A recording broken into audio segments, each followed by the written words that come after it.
Good evening So and welcome to Vanguard STEM. I'm your host, Jadida Eisler. I study blazars. Start again.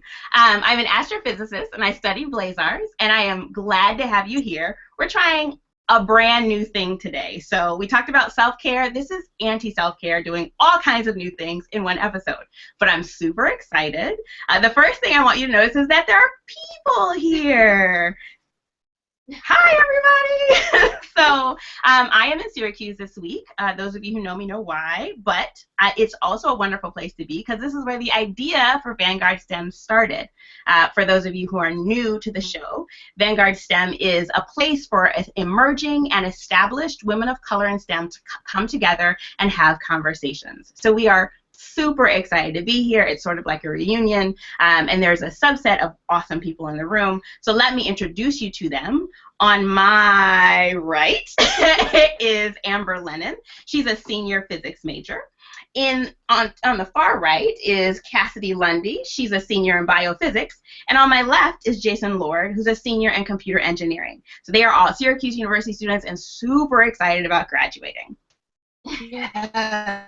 Smiles all around. And on the call today, I have two extremely special women. I'm so excited to have them.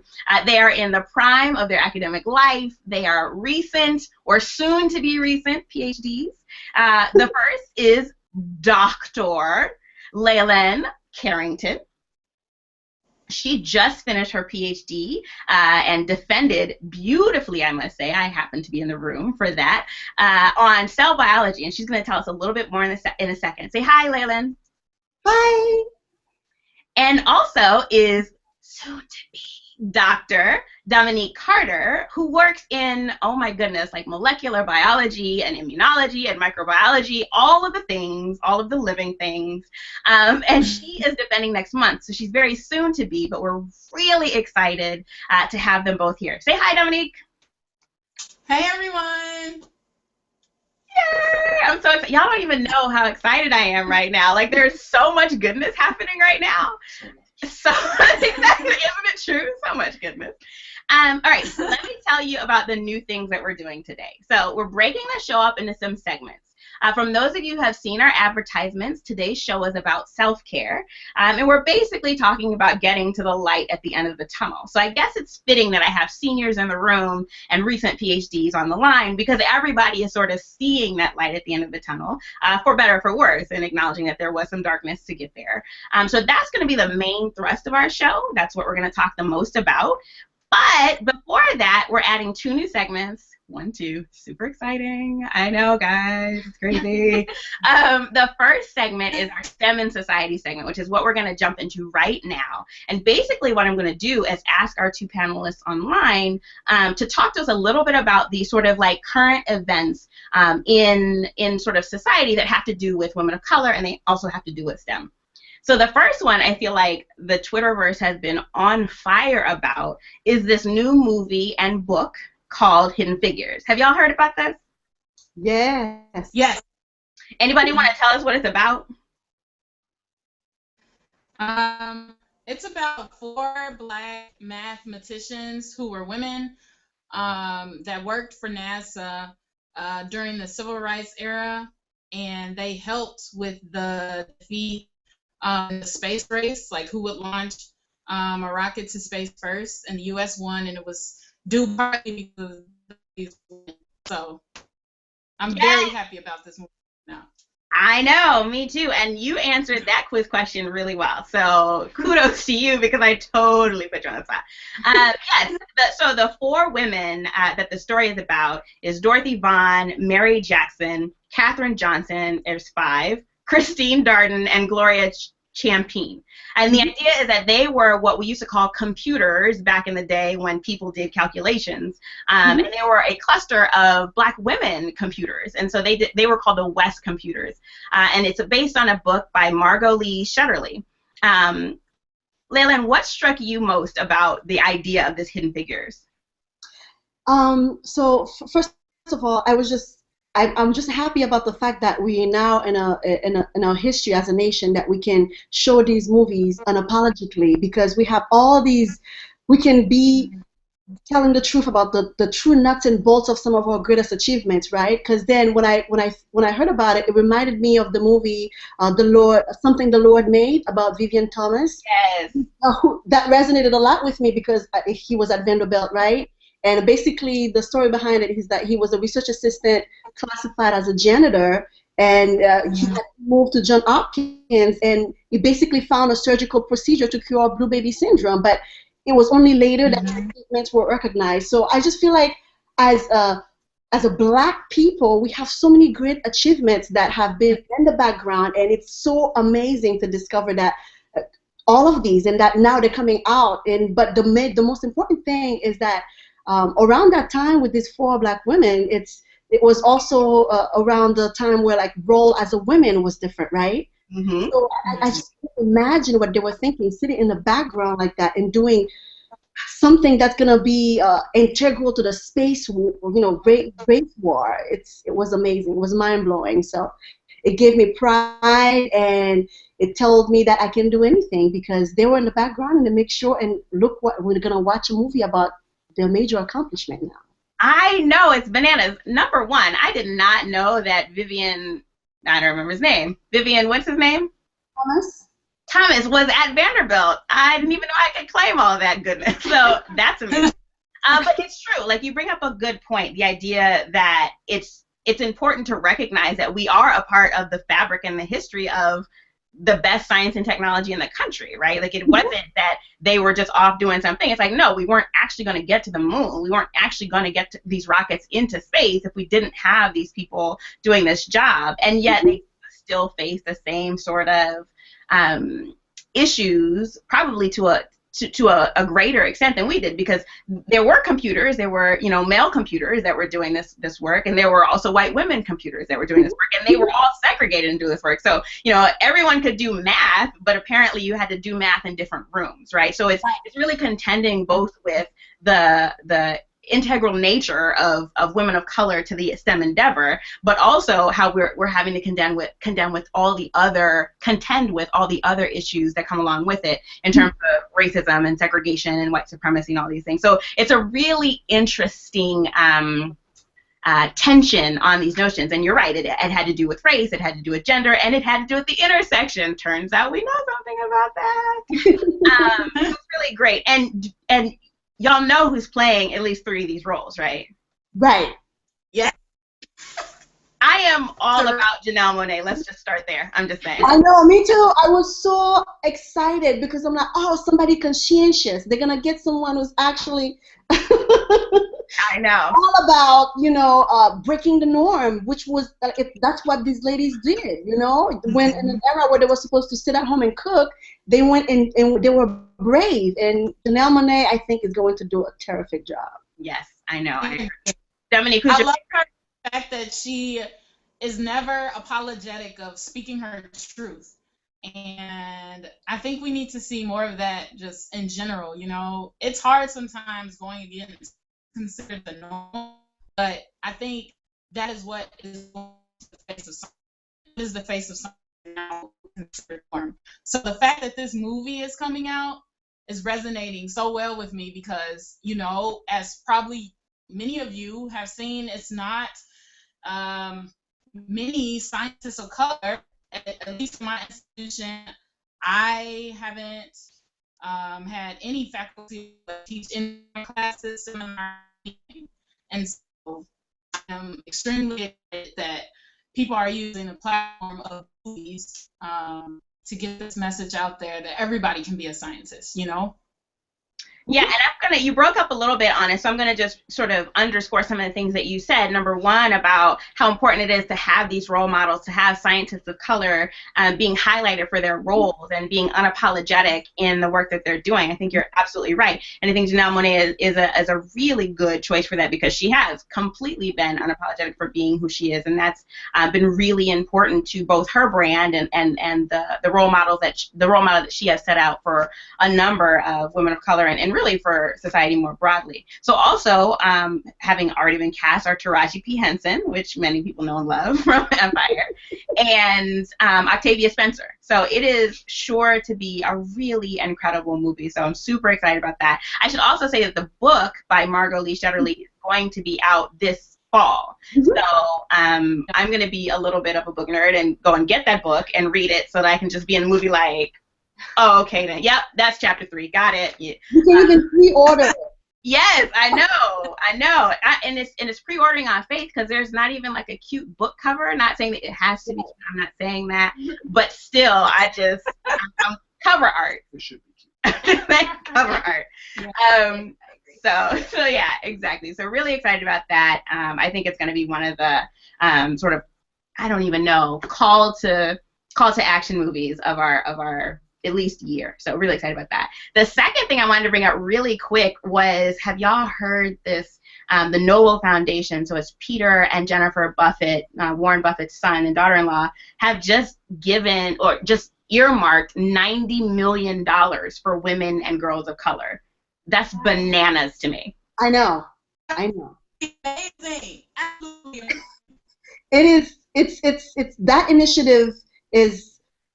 The part that I like about it is that it's the fact that it's intentionally geared towards lifting up young Black girls and Black women. It's the intention, because sometimes we all talk about diversity and we're gonna do philanthropy, but it was intentionally made up for that specific point, and I was mind blown by that.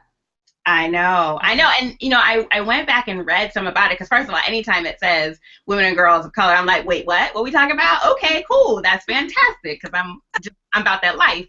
But when I read it, what was interesting was they were saying, well, we don't want to be just another rich foundation, Exactly. pouring money on top of a problem that we, by basis of our system, are thriving off of. I think Yeah.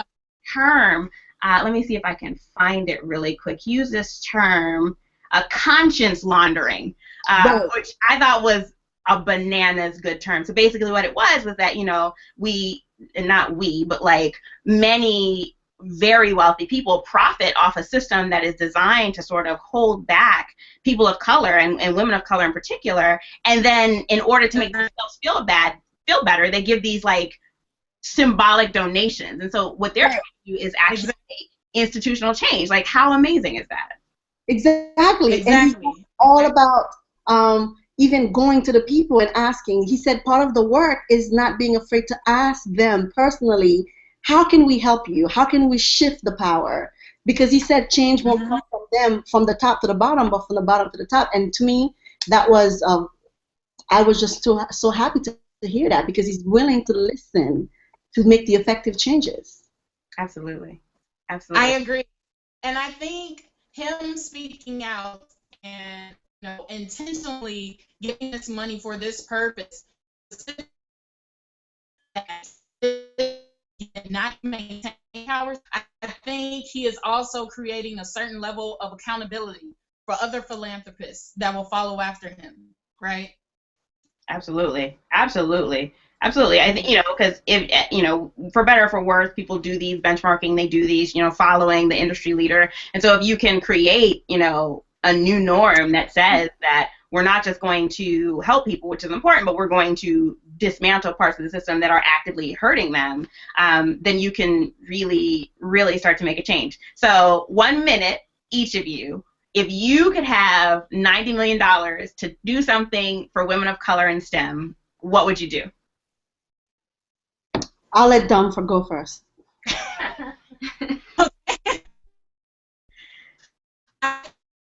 I would start a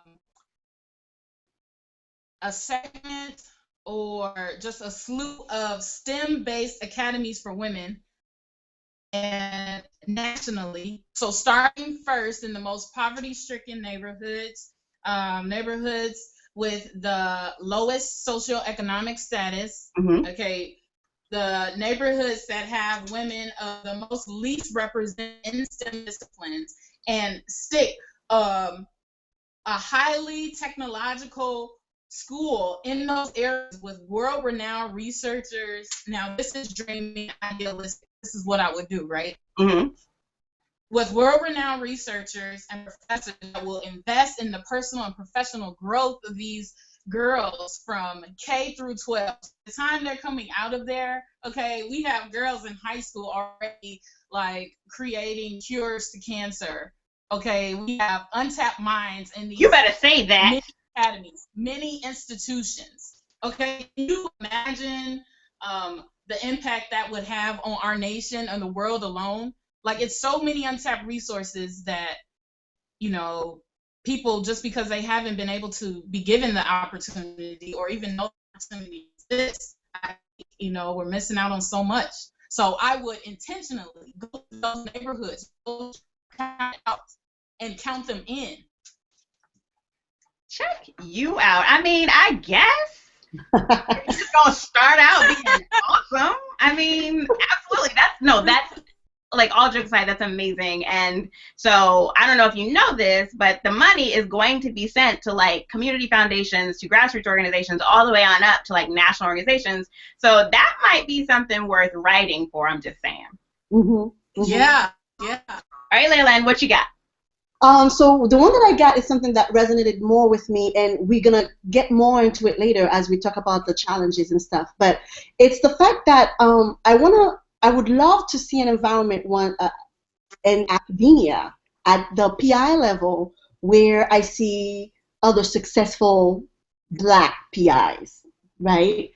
Because that's one of the things that, as we're going to talk about later, so keep listening, that's one of the things that I felt that I missed, that I was missing as a graduate student. So if I were to have money like that to create a wonderful program, I would do it in a form of a startup package, assistance for minority or diverse faculties, so that it would be a way to set up a goal for each department to intentionally recruit one of every 2 years, you know, a minority. So then additionally, that funding will also be geared towards a mentorship support, so that you could have a mentor that guides you towards becoming successful as a PI, so that when other graduate students comes in and they are from a minority background, they could have role models in their everyday life, because as a graduate student you spend your whole life in lab, right? Or that's academia is what you breathe for, like 24 hours a day or even more. So to have somebody there that looks like you, that understands certain socioeconomic backgrounds, it would be a paradigm shift. So if I had that, I would make it towards a startup package assistance for minority professors. I love it. I'm so glad I asked that question, because I mean, those are such fantastic ideas, and that is those are the kinds of structural, institutional level changes that actually do make a difference. So I'm going to just go on record as saying that y'all should definitely write for these things and seek funding for them, just because, you know, who better to know what we should do than us with something that's to help us. So I think those are fantastic ideas.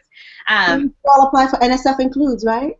Absolutely, absolutely. So that's the thing. NSF Includes is the other place that there is now like a huge well of money. I think now has been, this time that we're in right now has been really transformative, to borrow your word, Dominique, in terms of how the conversation is shifting. And, you know, conversation shifting is important. What's more important is funds shifting, is resource shifting, is making sure that we have funding to back up all of these ideas that we have. So NSF Includes is another one of those things. I wasn't gonna mention it, Leolene, but you are on top of it all. But yeah, that's another big institutional level, $300,000 grants per institution or per organization to make some substantive changes in diversity and inclusion on college campuses. So that's another really game-changing infusion of money. So there's definitely a lot of groundswell, and I'm really excited about how that's going to look going forward.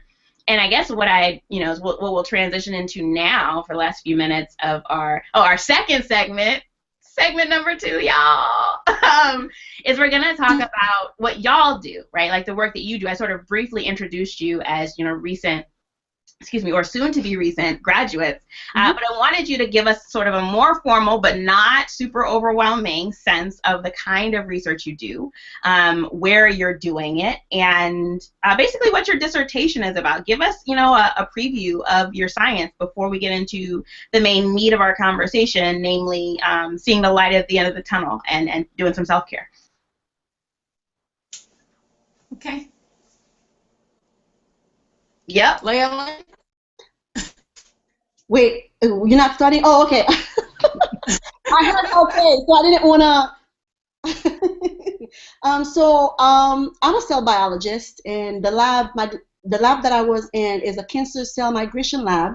So basically, our research focuses on trying to understand cancer cell and how we can work towards having a better handle on metastasis, because most of the cancer-related deaths are happening because you have a cancer cells moving from the primary surrounding area where they are to another area where they cause a lot of trouble. So basically what I've done is that you work on a protein that we can manipulate the protein to express it at different levels to look at the speed. We're trying to reduce the speed and see where, have the cells be in different environment to see whether the speed is slower here or faster here, so that we could kind of reduce metastasis a little bit and cure cancer in the long run, right? Maybe it's going to be a long years from now, but that's the idea behind it. And I just want to add, since you're being super modest, that in that research that you did, didn't you find like a novel pathway for this migration to happen? Thank you, Jadada. I was listening during that defense, okay? I have a notepad. I was taking notes. Right. I'm so happy. That means that I did a good job because you understood what I was saying. That's perfect. But yeah, basically that's what we found, because so we work with human fibrosarcoma cell lines, and we realized when we plate them on a substrate that make up 90% of the human body, the cells actually, they are migrating at a slower speed. But what was amazing, and it was very surprising, is that the canonical pathway, the pathway that we've had in the field for the longest time is different, the way that the cell is doing it, because the cell is they're contracting more, but the protein that they're using to contract and move slower is it was a different way. So I did find a new pathway where ACEF2, which is the protein of honor for my dissertation, is using another protein in a novel way, and it was amazing. Very good, very good. I think that's something Cassidy might like. Does that sound good to you, Cassidy? Yeah, definitely. I'm like. Exactly. I knew there was some cross-contamination happening here. All right, Dominique, what is your work? What do you do? So I am actually a chemist by training. My undergraduate degree was in chemistry. However, I ended up in a microbiology lab, and we study a virus.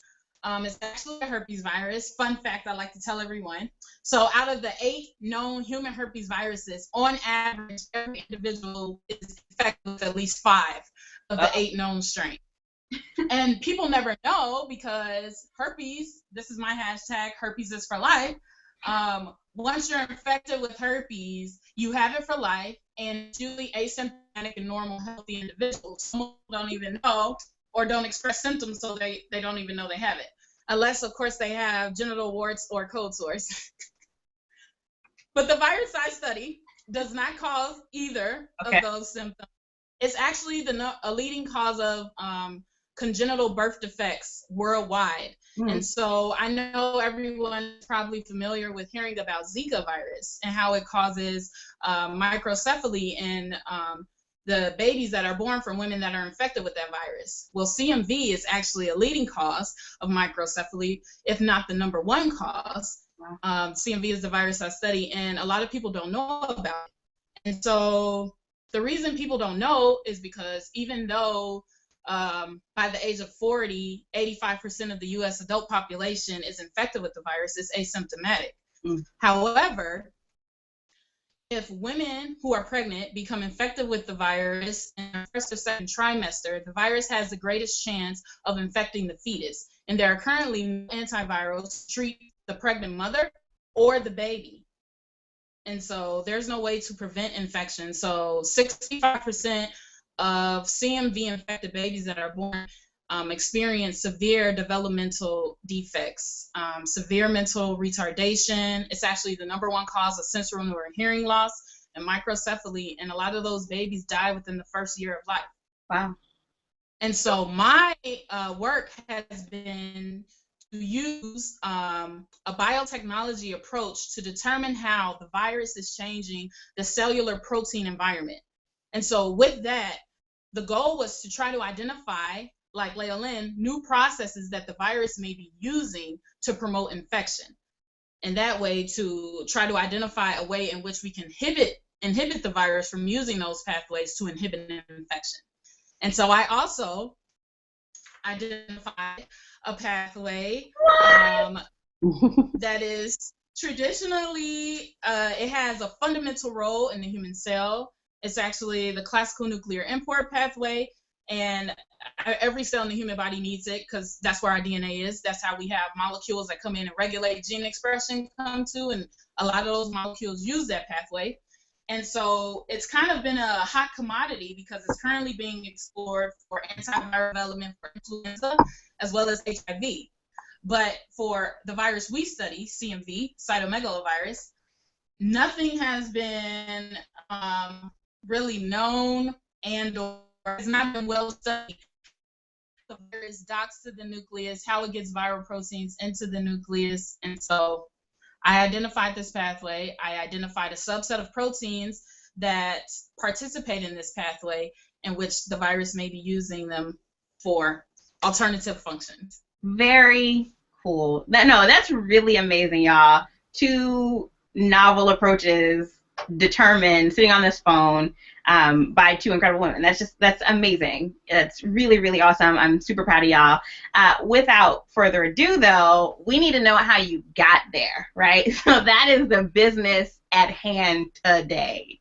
How did you make it there? And we called this one of our first self-care sessions because the truth of the matter is you can't get to where you are. You can't get to the PhD. You can't get to being seniors in undergrad without taking care of yourself in some way, right? There is a certain amount of attention that must be paid to yourself, to what you need, when to speed up, when to slow down. So, let's start with how, even before we get into details, what do you think was the most important thing that helped you persist from when you started to today? Peer mentoring. So I'm very passionate about mentorship and mentoring because that's one of the things. I know, Jadida, you remember in my acknowledgement slides, I said that where for some people it took a village, for me it took like a city and a whole country to get to where I was because I needed that peer mentoring. For me, for instance, I had a group of friends because I did the Fisk Vanderbilt Bridge program. Yay! So I had these friends that so one of them was an astrophysicist and the other one was in material sciences and another one was in chemistry. And we would meet every Tuesday to we would allocate time, so 10 minutes for grievances, and then the rest of the time to talk about academic stuff if we had a paper due, a presentation due, to keep each other in check. And those first 10 minutes, the reason why we limited it to 10 minutes each is because we didn't want to go overtime. We wanted to also maximize our time and to hear about how we all have the same problems in a way, and it gives us comfort knowing that we are not alone. And it also reminded us, at least for me, every time after that meeting, I'm always reminded of why I started with the grad school business. Because I think sometimes when you get deep in it, you forget because you're getting punched from different places, right? So you forget the reason why you... 24/7. What was that, Dominique? You said 24/7. Mm-hmm. Yeah. So peer mentoring was critical for me, and I had great mentors as well. But the fact that I could meet with my peers and they could read a paper for me before I submitted it, or keep me in check for a presentation that's due in 2 weeks, because they say, hey, Leolene, you haven't sent me the draft for that presentation. Is that on the way? It was very critical for me. So the first thing that I would say is peer mentoring and remembering, never forget why you started the program.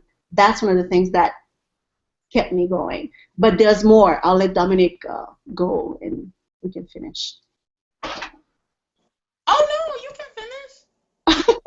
Like, you're on a roll. Keep going. Don't stop. Don't stop. I was listening. No, you can go ahead, and because you can go ahead. I don't want to monopolize. Okay, if you insist. No, so I had to create a kind of a support network for myself. At my institution, like I alluded to earlier, there are no basic science faculty of color. I was able to, in the last 2 or 3 years, identify and find some clinicians of color, but I had to create a support network that was basically my family, friends outside of science, my husband, and people that I identified as allies at my institution that would be on some of those low days, you know. And even now, I am extremely grateful for these people that I met at MCW. One is a program coordinator she creates programs for high school students and college students who are interested in medicine and research. Another one is the education outreach manager in the center that my lab is located in. People that work in different facets, like one of them were students. My lab mate and I, who's a student, we are extremely close, and we kind of, you know, developed kind of the sisterhood over time, because we had, I don't think it's an unusual experience, but still a difficult experience during our graduate tenure. And so we definitely had to lift each other up during some dark times. But I just want to send any type of encouragement to anybody who's listening that may be having a hard time. You know, it's not permanent, right? The goal of this is a fantastic one, and you have to stay the course. Mm-hmm. The reward is definitely worth it. Right. Yeah, you know, both of you mentioned basically community, right? Like, whether it's peer mentoring, people who are in the struggle with you, or if it's, you know, people outside that are helping you create perspective. You both talked about community, which is actually one of the main critiques people have when they're talking about, like, feeling, you know, overwhelmed or feeling tired or wanting to quit, is this sense of feeling alone. Does that ring true for y'all in the room as well? This notion of, like, right? Like, so I think the thing that you both said that I really want to just, like, double underline is how important community is. And in fact, that's how VanguardSTEM started. Jasmine, you're over here. Jasmine Johnson, who was one of Cassidy's friends, was, you know, here at Syracuse, was feeling alone, right? So community is an integral part of the whole experience. I know you have more that you want to say, Leolene, and I want to get to that, but Dominique, you said something that I actually have a question for it, but I like how you said it. You said that a lot of what happens is not unusual, but it is difficult. And so I wanted to talk about that and connect that to one of the questions that I always get. I get it a lot in my inbox from students who are interested in graduate school, and they want to know, well, man, I'm a woman of color, or I'm a person of color, or I'm different in some way than what the norm is. Is it going to be harder? Am I going to face more than others do? And if so, should I continue?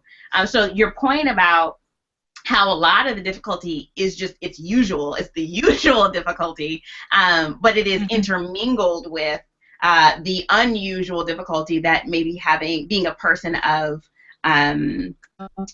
color brings into it. So did either of you want to speak to that point or those points? Yes, I did.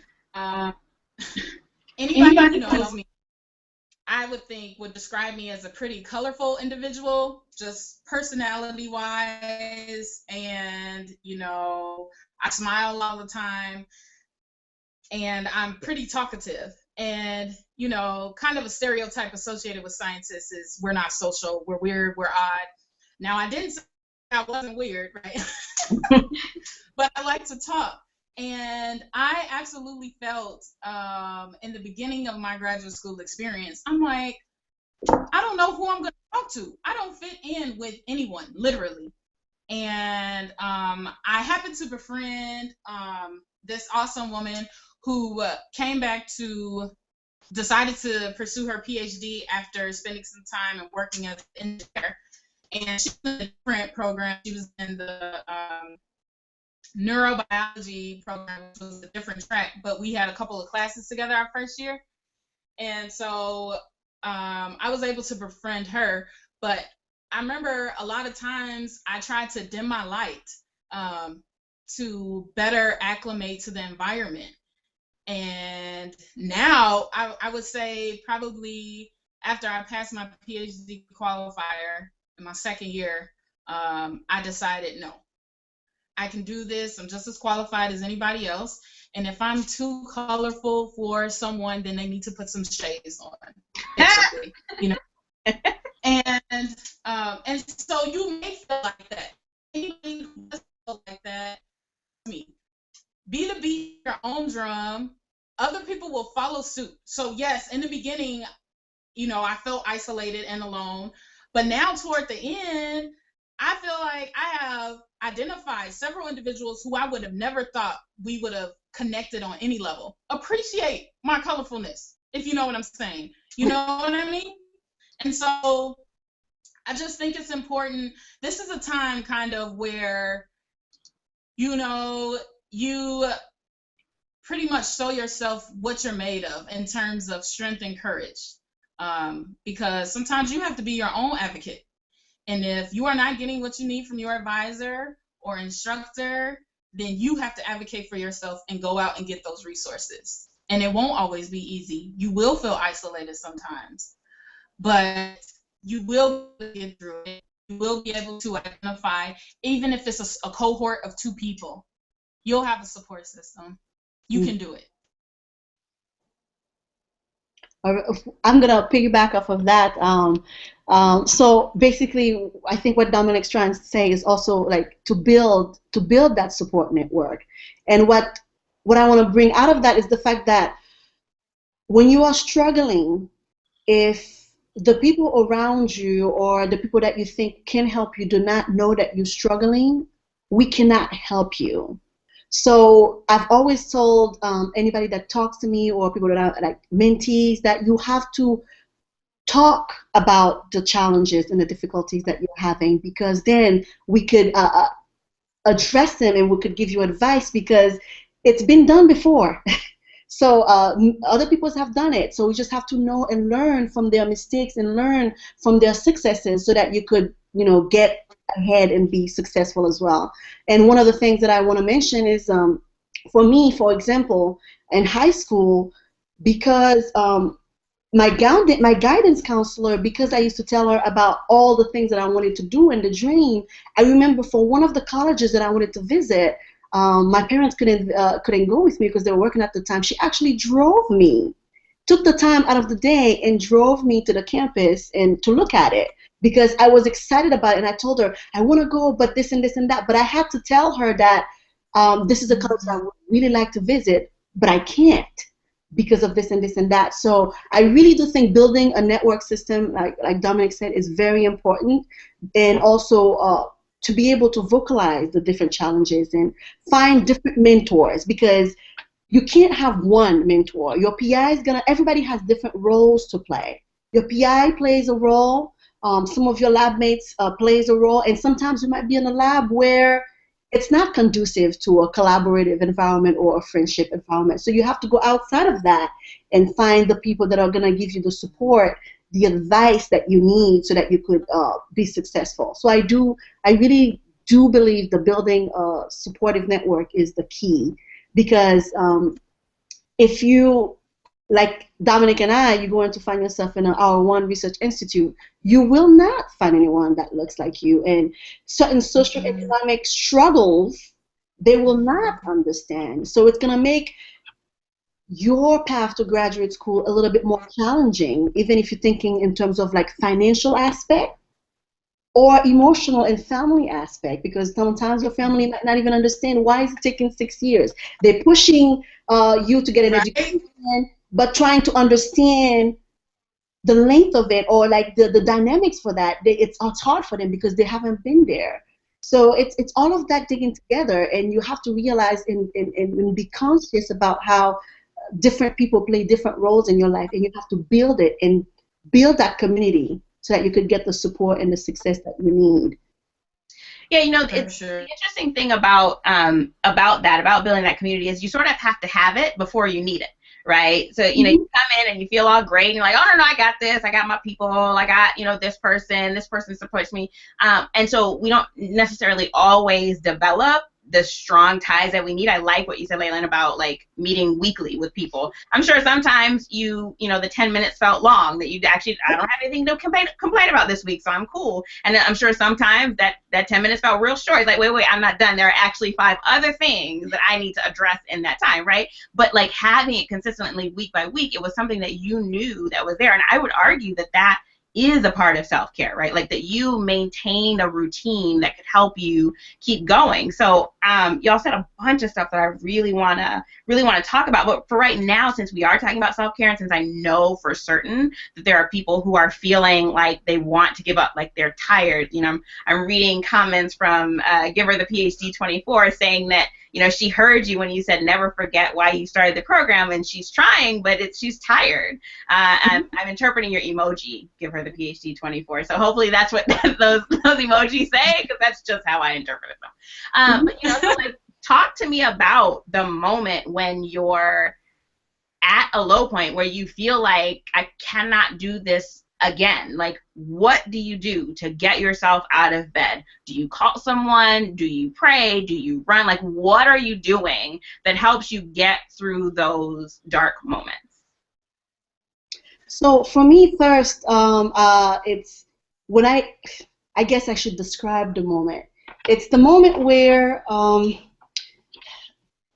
like right before your qualifying exam, right? You've studied, you've read all the papers, but somehow you feel like you don't know anything. You just read 200 papers and you don't know anything. Then if you're in an environment where others try to make you feel that you don't belong, then you also have to deal with the self-doubts and stuff. So that's the environment a little bit. So the first thing that I did is usually I usually call my husband and tell him about my frustrations and how I'm feeling, and then he'll lift me up and he'll support me and make sure that I can get through the day. But then the next thing that I do is I do call on a higher, like somebody who's on another level, like a postdoc or a PI. And the reason why I do that is because I'm a strong believer in others have gone through it before. And to just listen to like how they felt at the time and how they had victory over it, it's usually comforting for me. Because I remember one thing that Dr. Sasson said one time at a seminar is that to get through grad school, you don't really need the smarts. You need the smarts, but you don't have to have it. You need grit. Yeah. And that, to me, that always said resilience. And if I, as a woman of color, if I don't have resilience, I don't know what else. Right. I think that's major in that. From like, that is one thing you can't take away from me. I own resilience. I own it. Claim it. So whenever I talk to these, the postdocs or the PI that have gone through it and that have made it, it tells me that you just have to be resilient for one more week, another month, one more year, and it's going to be over. So basically, to get back to your question and giving you one sentence question, the way that I got through it is by reaching out to someone who have gone through it before. And that's why it was important when I said that, to have a program where you can have faculty like PIs that are of color is also very significant, because then it's gonna be, you can talk about everything in terms of like the all the aspects, socioeconomic aspect, family aspect, all of that is gonna be more understood. But yeah, reaching out to the person that has already done it before, and also your close ones like your husband, or maybe it's your mother, or maybe it's your best friend. But always know that for some of us that have the environment that you are in, an environment where you may be the first college generation student, you don't have the family or the friends that have the PhD or that have gone a master's. So there's certain advice they can't really give you. They can support you, they can give you compassion and be understanding, but there's certain advice in terms of like, you need to just stick there and just do it, type of thing. You need to find those other people that have gone through it to help you get through that. That's good. Absolutely. I also relied on my family first. So I too would come home and complain and cry to my husband and call my mother. I'm the youngest of 12, so I have a ton of sisters. So I would call 2, 3 sisters, and as you could probably imagine, they're all pretty loud and bossy. So, come on, you can do this, do it, get it together, Dom, you can do this. And I'm like, okay. But I'm also first generation everything, first generation undergrad and advanced degree in my family. And so sometimes the verbal support can be, not in the right context, because they can't quite understand the struggles per se, but they know that it's hard for me. And so at those point in times, I have a conversation with myself and I say, okay, Dom, you decided to do this. You got accepted into this program for a reason. You either are going to become consumed with what you think people may be thinking about you, how you think people may be perceiving your work, how you think people may be judging your work ethic, etc., or you can save all that time and all that energy and just do your best. And so I say that, I have said that to myself on so many occasions. It's like when I feel myself becoming overwhelmed, getting worked up, like I know they're judging me, I know I'm being judged harshly, or people are being critical of my work or whatever. And then at the end of the day, it's like, I've done this work. Like this is my baby. This is what I've done. And I'm proud of it. Yeah. And I am content with the fact that knowing that I have tried my absolute very best. And if this is not good enough for them, so be it. I'm happy with it. Yes. Yes. Oh my goodness, all of the yes. So I wanna underscore and sort of hype the VanguardSTEM from last month, because we talked to the BOD, for those of us who joined us last month, which was the board of directors, and it was a group of 6 women that have been friends for like decades, and they were talking about how they are their own crew and they are their own support system, and they have one person that's the question asker, and one person that's the very deep thinker, and one person that's the truth teller. Rakisha, I'm saying that very nicely for you. That's not what they called you, but I will say that next time. And that community works. And so for some people may not be partnered, right? And so I can hear very quickly the notion, well, I don't have a husband to talk to, and that's a fair thing to say, but it doesn't have to be a partner, right? It just needs to be someone who can hear you and encourage you and support you. So I wanted to just underscore that. But if you want to know about building those, we did talk about that last month, and it was a really fantastic episode. So you should go back and listen to it. Amber, did you see it? I did. Yeah, exactly. The people who are in the room that heard it know that if there's one you want to watch, that's a good one. But also, these threads of like self-awareness are very important. You know, you talk, Leolene, about resilience and how, you know, like if women of color aren't resilient, then I don't really know what else we are. Like that's just like, I mean, it is a byproduct of living and working in this world, whether it's fair or not, right? So that's really important. But when you combine the sort of innate sense of resilience and of stick-to-itiveness that comes just from walking through the world with a sense of confidence about what you know in your subject, oh, it is like all the way live at that point. Like that is where the magic happens. Often when I think of Black Girl Magic in terms of the STEM context, I think of that. I think of getting up there and giving your dissertation defense and being like, I am happy to accept your question, but let's be clear that I know more than all of you about this, right? Like that is a really precious and amazing thing. And I remember, yeah, for me, it came about the time that I think it was after I qualified and I was in a group meeting and I was really nervous because my group was always top heavy. So it was always PIs and postdocs. There were never any graduate students. And so there was no one for me to compare my work to like on the same level. So I'd be in there and they'd say something and one person would say something. I had no idea what that meant. And another person would say something. I had like 3 clues, but none of them were right about what that was said. You know, like there was all this stuff I didn't know. But I remember walking in one time and somebody said something. I was like, oh, that's such and such. And somebody said something, I was like, oh, and that's such and such. And I was like, oh, wait a minute, I got this. Like, I can do this, you know, and it helped self-propel me. So I really, really want to give honor to this notion of, like, self-awareness and the self-talk that is necessary. I mean, you talked about how you had to say it to yourself, and sometimes you do. One of my mentees at Vanderbilt, I won't say her name, she'll be embarrassed, but she wrote a note to herself. So when she wrote the happy version of herself, wrote a note to the down version of herself that she reads to herself whenever she's in a spot, right? And it reminds her of who she is and why she's doing it, and that she is good at it, and she does believe in herself, right? So that's something that you can do too. It's a very real thing. You just write it down. You convince yourself.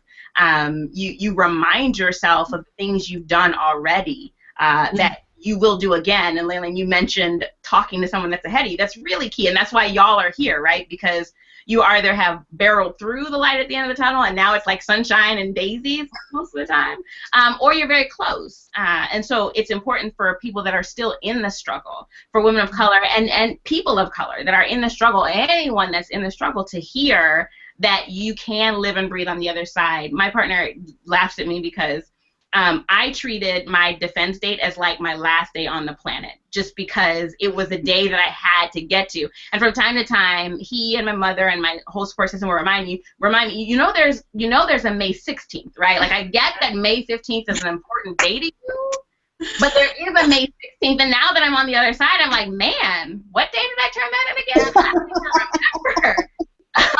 So let me just say quickly to those, because I'm starting to see some comments come in. If you have questions or comments, and I'm going to also just ping my awesome studio audience. If you have questions, please do let us know. We will answer those, as many as we can. Let me just say, oh, I love this from Baranda. She says that completing the PhD allows her to be there, working on her character, and maintaining self-care allows her to listen and understand. That's really good. That's really good. I really like that. And this idea that self-care from Dr. Qualls, hey Marquita, self-care is very important. I know. Aren't you excited? She's awesome. I love her. She was on last month's show. But yeah, it reminds you that you're not alone. So I think, very real talk. Being a person of color or a woman of color walking through these halls where you basically need to look in the mirror to see someone who looks like you, part of the fear is that no one has done it, you're by yourself, and so you may not make it, and then what? But the truth of the matter is we are scattered all across the country and all around the world. We have made it to different extents. Some of us have, all kinds of expertise from bachelor's all the way up to PhD. We're here, and we are here for support. So let me ask y'all, Leolene and Dominique, about self-care. Like, what do you do? Like, do you have a thing that you do beyond talking to people that helps you? For me, I've taken up going and working out. It turns out that makes me feel better, and so I can feel like I can do something in the day once I've worked out. So what do you do for self-care? Is it nails? Is it hair? I don't know. Tell me what you do. And then I'm putting y'all on point in the room with me that I'm coming for you. Okay. So I'll go first. I have a couple of points, and one of them is going to bring me back to one of the questions that you asked. But the first thing is I'm a bookworm. I love to read. So I'm the one that's going to be reading, and it's like 1 a.m. and I know I have to get up at 6, and I'm like, oh my goodness, maybe one more page. And then it's like 5 o'clock and I have to wake up in an hour, and I'm like, oh my goodness, coffee overload. That's what's going to happen today. And so sometimes when I do get those I celebrate the little victories. And that's one advice that someone gave me earlier on my graduate career, and I've taken it to heart, and I've done it all the time. For the smallest little thing, you did a presentation, celebrate. You went to a retreat, you give a talk. Yay! You finished the first draft. Celebrate, because I just don't think that we give ourselves enough accolades for the things that we do. Because if you step out of the PhD bubble and you realize how many people do not have a PhD, and we realize how unique that situation is and all the trouble that comes with it, it's kind of like, like Dominique said in the beginning, they happen, they're difficult, but they're not unusual, right? So you have to celebrate the little victories so that you can make yourself, recharge in a way for the next one. So I always celebrate the small victories. And then the other one is that I wanted to bring back is for those out there that are spiritual, is to make time for the church stuff, right? So one of the things that I do is, I know my mom is all about prayer, right? She's the woman that's like, she's always going to pray. So then sometimes when I need her to give me that comfort, so I call her and I said, Mom, can you pray with me because I need help in this and this area? So for those of us who are in that category, that's another way that I do, I take care of my self-care. I make sure that I bring that aspect of me into the play. So one of the things that I do is sometimes I would walk and list all the things that I'm thankful for in my walk. So it'll be like a 10-minute walk, so it's good for my health. Mm-hmm. And it's also put things back into perspectives, saying that, this is not all it is. This is just one part of your life. Let's just do it and, kick butt with it. But just also remember that all these other wonderful things that are happening in your life, they're also good. So all these things. Yeah. What do you think? I also work out, and I like to go to the movies on Tuesdays because it's $5. Nice. And I don't feel bad like for a weekly indulgence if it's only $5. But it's like a way to kind of set my mind back to zero, like a reset, where I can just not think about anything. Mm-hmm. And a lot of times even I come back and work, like if I go to the movies in the evening, I'll come back and work at night, and I'm more productive because I'm more relaxed. So it's important to time out for yourself to do things you enjoy. Exactly. And I want to just underscore that before I pop back. Cassie, I'm coming for you first. It's important to underscore that, right? That like often we feel guilty about taking time out to like do for ourselves or be for ourselves or go to that movie or read that book.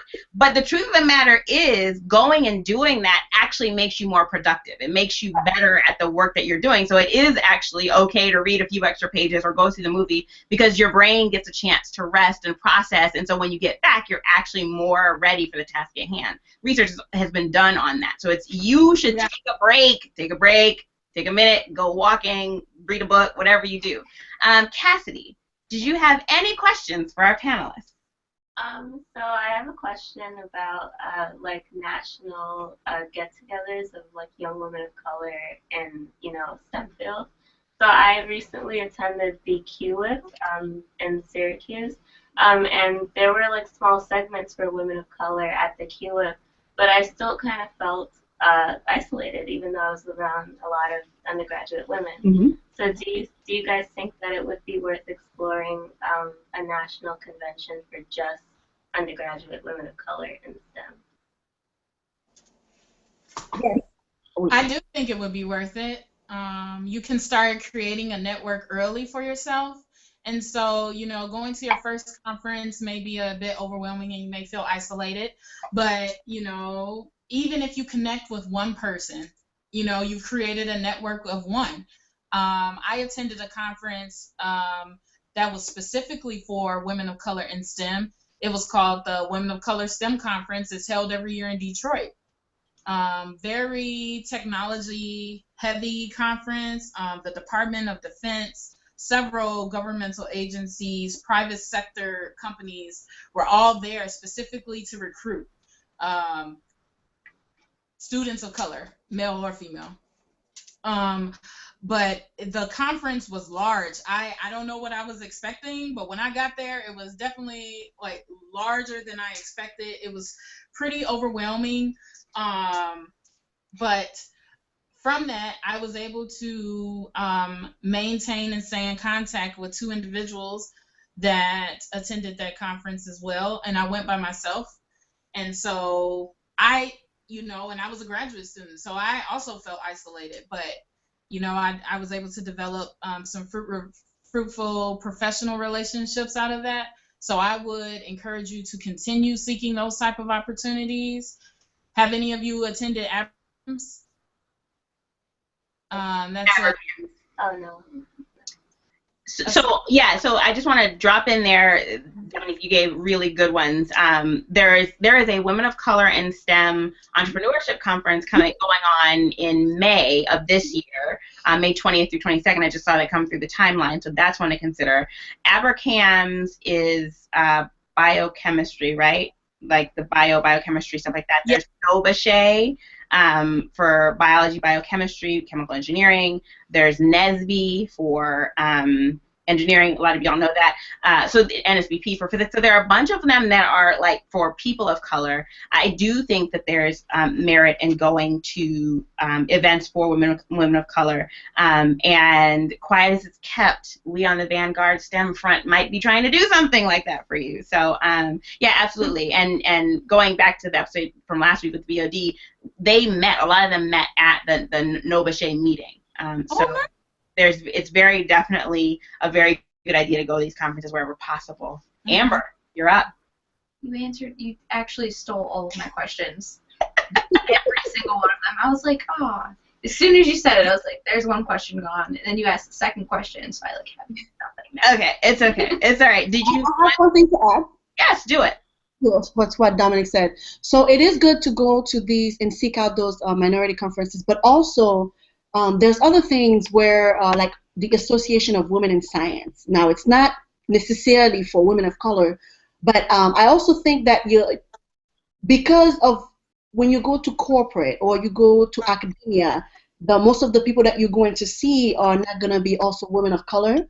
When you're building your network, you have to also be able to put other,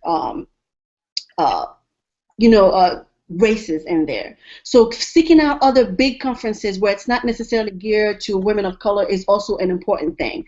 So I just wanted to put that out there so that you could make your connection, because I think as you go up, as I go up in my career, I realized that it's an art to network. And you have to master the art of networking. And when I had dinner with the faculty seminar on Sunday, and one of the things that she said to me was, if she had to do it again, she would be less afraid and less intimidated.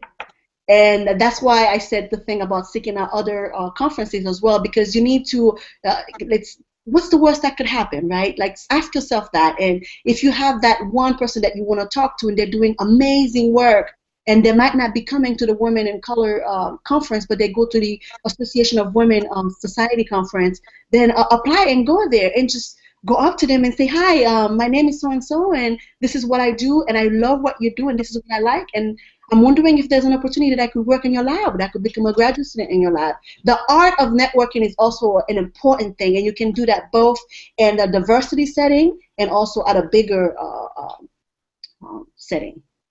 Absolutely, absolutely. Last few minutes. Jason, do you have any questions? I do have one. Okay. I appreciate listening to everything all of you have said. My question is for actually an additional question to what Jadida asked earlier about the allocation of the $90 million and what you would do. Do you think there would be a necessity to sort of micromanage the funds as to minimize the possibility of a misallocation? Well, for sure. I mean, I think money can make people do some crazy things no matter how good their intentions might be, right?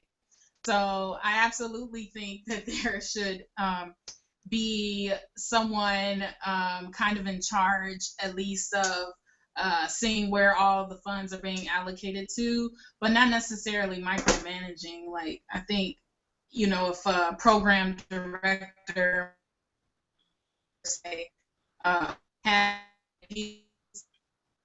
contact and academic and private sector or nonprofit partnerships, then I would want them to have the freedom to be able to bring whatever type of program or create a curriculum that may be necessary. And so they need some certain level of freedom to do that. But I do think there needs to be someone to watch, Yes. I guess. Yes, checks and balances. I do believe in that. And being from Haiti, I understand all about corruption and needing of checks and balances. We can have another hour on that. So I don't think that it's going to be possible to do micromanagement at that level with that kind of money. But I do think it would be it would be a necessity to have somebody that oversees the allocations of that money, because then you don't want to wake up and say, oh, we're missing $10 million. Where did it go? And it's out for somebody that needed a Mercedes-Benz instead of a girl who needed tuition for 5 years. So yes, I do realize that. Absolutely, absolutely. Also, there's a Haitian connection. Cassidy wants you to know she's repping Haiti in the room. Okay. Hello, Haiti. All right, so we're gonna wrap it. Thank you so much, ladies, for being on our show, for showing us how to persist, showing us that there is a light at the end of the tunnel, for being that next level for those of us who are still going through. Thank you for y'all in the room for being here and participating and asking questions and being awesome faces on the screen. Thank you. Thank you for having me. No problem. It was awesome. It was great. Good. I'm glad you had a good time. If you are watching, let me just say, VanguardSTEM is going to be looking for interns this summer. So if you're interested in interning for VanguardSTEM, there'll be more information coming out both on our website, I'll tell you what that is later, and on social media is the best place to find us to find out more for that. So if you're interested, do let us know. It'll give you an opportunity to meet more with our speakers and have much more interaction with me and our team. So really excited about that. If you're interested, definitely let us know. As always, this episode could not have happened without the help of many, many people from our panelists and today our audience. Also, Lana Hunter and Mark Hunter, who help us with both graphic design and getting everybody in the same Google Hangout at the same time. Thanks to Megan Arnold, who helps us with social media. Angie Wolfgame, who's helping us get our closed captioning and editing done. There is a veritable army behind the scenes that helps this happen. So thank you to all of you for making VanguardSTEM what it is and helping it grow even further. So without further ado, I guess this is the end of our episode. Thank you for those who have remained with us. You can always watch it on playback. It'll be on YouTube, and we'll be putting it on our pages. So thank you so much. Y'all have a wonderful, wonderful night. Thanks, Jadida. Nice meeting you Good guys. night. This was fun.